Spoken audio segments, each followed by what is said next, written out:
গোটা অন্ধ্রপ্রদেশের বিভিন্ন প্রান্ত থেকে কাতারে কাতারে মানুষ ছুটে আসছে এনটিআর জেলার গুটিমেটলা গ্রামে। গোটা গ্রামে এখন গিজগিজে ভিড়, তিল ধারণের জায়গাও নেই। কিন্তু কি আছে এই গ্রামে?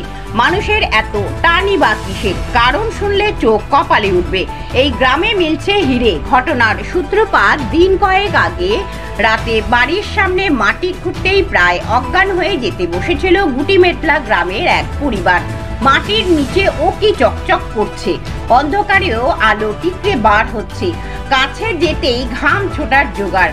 মাটির নিচে জলজল করছে একটি ছমুখী হিরে। হিরেটির দাম প্রায় 60 লক্ষ টাকা।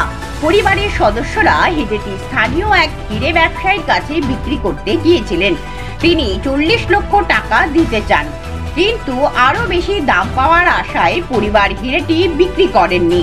কৃষ্ণা নদীর তীরে এই গ্রামের হিরে খোঁজার চল নতুন নয়।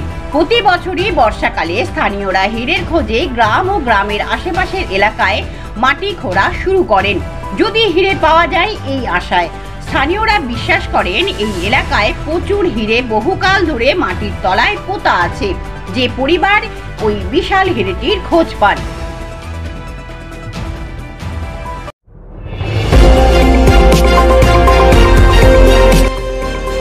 আমার বাংলা, সঙ্গে থাকুন, সঙ্গে রাখুন আমার বাংলা।